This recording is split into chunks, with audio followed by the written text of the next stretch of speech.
Bien, jóvenes. Entonces, como les estaba manifestando, en cuanto a esta perspectiva, ¿por qué es importante revisar un poco la época en la que los filósofos están opinando, están dando su punto de vista?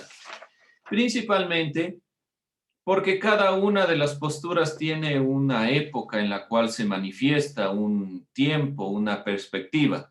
No debemos desligar a ningún pensador, a ningún filósofo, a ningún escritor de su época, porque va hablando sobre las necesidades específicas de su tiempo. Y recordemos un poco lo que estuvimos nosotros realmente puntualizando.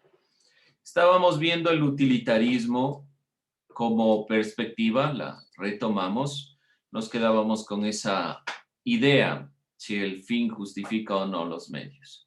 Para Kant, evidentemente no justifica ningún fin el medio, cada una de las cosas que realizamos debe tener una razón, un sentido. Por eso es que Kant se basa en el atributo más importante, que es la razón, para dar un criterio. Estábamos nosotros ya llegando a esta perspectiva, a esta frase. Nos preguntábamos, ¿qué querrá decir Kant con esta idea? ¿Qué pudieron ustedes sacar de lo que dice aquí Kant? ¿Qué les dice a ustedes de esta frase? De lo que pudieron anotar, de lo que pudieron ir puntualizando. Vamos viendo, saquemos nuestros apuntes, vamos tomando en cuenta lo que estábamos puntualizando. Hoy vamos a cerrar esto y en lo posible comenzaría las últimas partes que nos quedan en cuanto a la estética, que es otro ámbito de la filosofía. Pero bueno, vamos cerrando esta consideración. Ayúdeme, ayúdeme María. ¿Qué puso usted?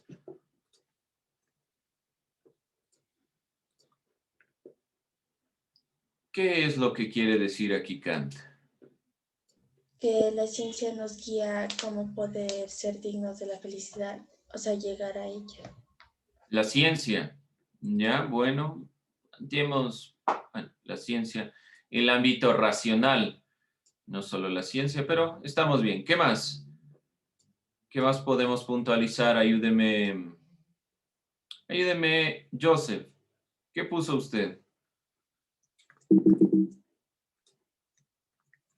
Que la moral nos enseña a alcanzar la felicidad desde lo que nosotros consideremos como felicidad mismo. Ya, ahí hay que corregir. ¿Qué? Mire lo que dice Kant. La moral no como el que, como hemos de ser felices, como hemos de alcanzar la felicidad. Recuerden, para el utilitarismo sí. Para el utilitarismo sí es lo que usted plantee que es la felicidad, como debe alcanzarla. Kant dice, no es esto lo que debemos de hacer, sino hemos de llegar a ser dignos de esa felicidad, no alcanzarla. No es un criterio individual. Ahí hay que corregir, pero vamos corrigiendo conjuntamente, no hay problema, ¿sí? Para eso es justamente esta perspectiva, porque yo ya les cargo la actividad y vamos complementando. ¿Alguien más? Cuénteme lo que puso para ir corrigiendo si no estamos dentro del mismo tema o ir confirmando estas perspectivas. Vamos a ver, ¿qué pusieron?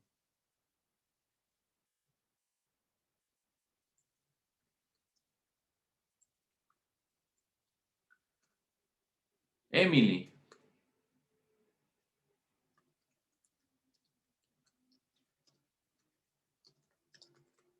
¿Está por ahí?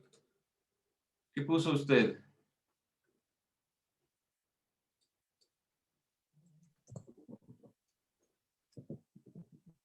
Dice. Sí, ahí le escucho. Vamos. Sí. Sí, vamos a ver. ¿Qué puso? ¿Qué puso usted? ¿Qué dice la frase para usted? ¿Qué será? ¿Qué dice?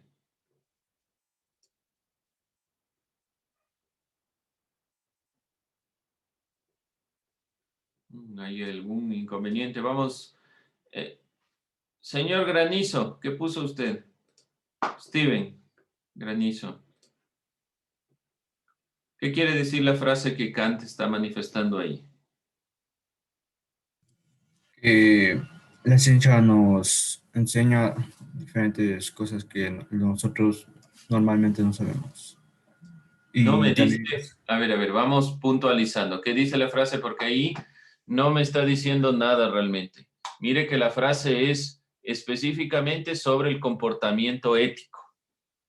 Por eso los pensadores del utilitarismo decían que el pensamiento ético, el ámbito único del utilitarismo es alcanzar la felicidad a través de esta consideración del placer. ¿Sí? Kant dice, no podemos alcanzar o ser felices solo por lo que usted desee, sino que la moral nos enseña que hay que ser dignos. A eso me estoy refiriendo. ¿Qué se refiere? ¿Qué quiere decir con esto? Vamos a ir complementando. Bueno, ahí nos falta análisis. Partan desde la palabra dignidad. ¿Qué querrá decir esto de dignidad? No se olvide, complemente a alguien más. Vamos, ya está su actividad para que la suban. Es esto que estamos haciendo aquí. Vamos a ver, ¿quién más?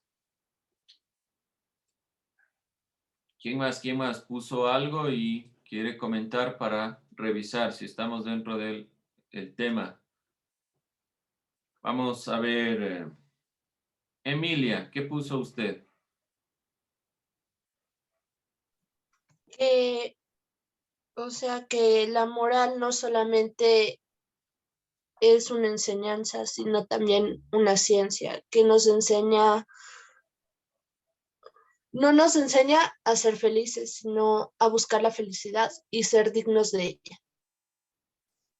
A ver, ahí hay que explicar porque usted cogió partes de la frase y le dio la vuelta y eso me dijo, pero de fondo no estamos explicando. A ver, vamos a partir de esto. Explicar qué es dignidad. ¿Qué es dignidad? Vamos definiendo. Ayúdeme, Isaac.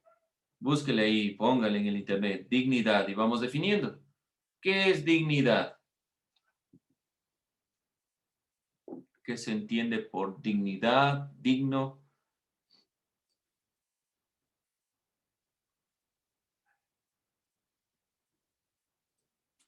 Vamos buscando hasta que el compañero busque y nos dé una respuesta. Miren lo que dice, la moral es una ciencia. Está afirmando que es una ciencia, que no es algo que dependa de nuestra subjetividad. Por eso le cataloga como ciencia. Mucho ojo con esto. Está diciendo que la moral es ciencia porque no dice depende de lo que a usted le parezca placentero, que a usted le guste. No, es una ciencia. Como es una ciencia, debe tener parámetros universales que no dependan de la subjetividad. Primer punto que está planteando Kant en esta frase. Si usted no complementó, irá tomando en cuenta lo que estoy diciendo. Vamos a ver, Isaac. Cualidad del que se hace valer como persona, se comporta con responsabilidad, seriedad y... Hasta ahí. Esa partecita. Gracias, Isaac. Algo que se plantea aquí, que se comporta con responsabilidad. Entonces, primera cosa, la moral es una ciencia. Kant está diciendo que no depende de nuestra subjetividad. Tiene que ser algo universal, o sea, que se dé como la ciencia, que funcione en todo momento. ¿Y qué enseña este ámbito?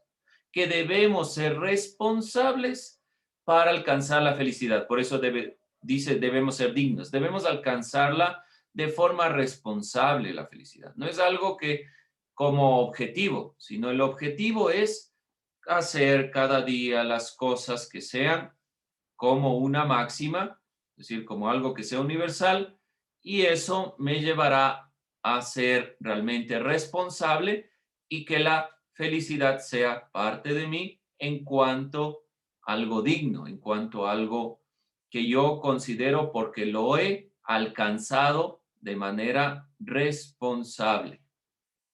¿Alguna pregunta, alguna crítica, alguna cuestión? Queda más claro lo que está diciendo. Primer punto, no olvidarse este. La moral es una ciencia, no depende de nuestra subjetividad, de lo que usted quiera, no depende de eso. Hay elementos que son los más básicos. ¿Y cómo determinamos? no a través de los eruditos, como decía Stuart Mill, sino a través de la razón, porque es la característica particular de todos los seres humanos. Y esta moral nos enseña no cómo hemos de llegar, es decir, yo puedo llegar a la unidad educativa Nuestra Señora del Cisne por 1001 caminos, ¿sí? Pero no importa el llegar a la unidad educativa, sino ¿para qué voy al colegio? Para aprender. Eso es lo que está diciendo Kant. No es llegar a ser felices por 1001 caminos que puedan existir, sino que al llegar a la felicidad hayamos escogido el camino más responsable. Eso es lo que está diciendo Kant. Y eso nos enseña la moral como ciencia. ¿Alguna duda, alguna pregunta? No se olvide, este trabajo lo tiene que hacer complementando con lo que yo estoy diciendo. Bien, veíamos que el imperativo es un deber, una exigencia, algo que no podemos evitar. Y por eso Kant decía que debemos vivir de tal forma que cada una de nuestras acciones se convierta en una ley universal. Que no sea, por ejemplo, que yo hice esto y bueno, no importa porque es solo para este caso. No, cada una de las cosas que nosotros realizamos es como una ley universal. Bien, y nos quedamos en esta parte. Vamos a ir complementando. Kant planteaba o distinguía 3 niveles de juicio moral. 3 niveles para el juicio moral.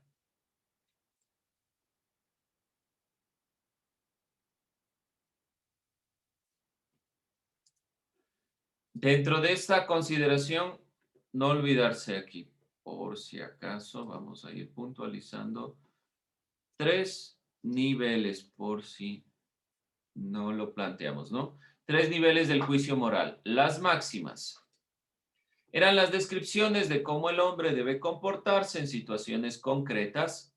Es para cada uno de nosotros como individuos. El imperativo hipotético, que son principios que están condicionados al logro, a un logro determinado. Por ejemplo, si eres constante en el trabajo, podrás obtener un ascenso. Se trata de un consejo prudencial que no llega a tener un carácter universal, pero que puede servirle para un caso específico. Si usted realiza todos los trabajos, aun cuando, por ejemplo, no le vaya tan bien en las evaluaciones, pasa el año, ¿sí? Ese es un consejo. Alguien viene, le da un consejo, es el imperativo hipotético, pero no se convierte en algo universal, no tiene carácter universal. Y vamos con lo último, el imperativo categórico. En cambio, el imperativo categórico son aquellos que obligan a la acción de forma universal e incondicionada. Por ejemplo, no debes lastimar, no debes matar. El imperativo categórico debe reunir algunas condiciones para que sea utilizado como juicio ético de carácter universal. En primer lugar, para Kant, el único interés que debe guiar la acción humana es que obviamente ésta se convierte en un carácter universal. Kant postula lo que decíamos nosotros con anterioridad. Obra según tu accionar se convierta en una ley universal. Segunda consideración que veíamos nosotros. Las personas tienen que ser tratadas como fines de la acción, no como medios. Esto vamos a ir aquí puntualizando. Las personas deben realmente tratarse como fines, no como medios. Vemos la primera consideración, ¿sí? Y la segunda. La primera que nosotros planteábamos, cada una o este requisito para que sea un imperativo categórico. Vive tu vida como si fuera a considerarse o a ser una ley moral. Segundo requisito para que realmente se convierta en una norma. Obra de tal manera que trates a los demás como un fin y no como un medio para lograr tus objetivos. ¿Qué significa? Que debemos nosotros realmente considerar a las personas como el fin en sí mismo. Entonces yo voy a tratar a esa persona como un fin. Si lo trato como un fin, no voy a hacerle daño porque la finalidad es esa, la persona. No tanto yo le utilizo a esa persona para alcanzar una finalidad última. Ejemplo concreto. Yo quiero tener las mejores notas en la clase. Entonces, en vez de pedirle ayuda a mi compañero para que me explique la clase, le pido su trabajo para copiarlo. Estoy utilizándole en ese caso a la persona como medio para alcanzar un fin. En cambio, Kant dice, no podemos hacer eso. Debemos ver que las personas son fines en sí mismos. No podemos irnos en contra de la persona, sino que debemos realmente apoyarnos en la persona. Y por último, Kant aclara que las normas pertenecen al reino de los fines. Deben ser racionales y comunitarias. Deben pertenecer al reino de los fines. Lo que vemos en la parte que está aquí señalada. Kant aclara que las normas pertenecen al reino de los fines. No son medios. Las normas no son medios para alcanzar algo más. Son fines. Son finalidades. 3 elementos importantes que vamos nosotros puntualizando. Primero, la frase que hemos complementado aquí. Kant aclara que las normas pertenecen al reino de los fines, por ello deben ser racionales y comunitarias, de todos, no solo de un grupo, no solo de una persona, no solo a mí me interesa, no. Realmente es de todos.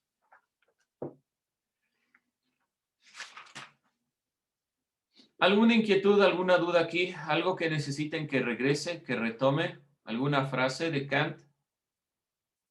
Nos quedamos con estos elementos. Vive tu vida como si cada una de tus acciones fuera a convertirse en una ley. Obra de tal manera que trates a los demás como un fin, no como un medio para alcanzar tus objetivos, y de esta manera alcanzaremos el imperativo categórico. Esto es importante que conozcan algo. En algún momento hablarán de este imperativo categórico. Kant es uno de los referentes en cuanto a la ética, y si es en cuanto a la ética deontológica, por lo tanto, en cualquiera de sus carreras, en cualquier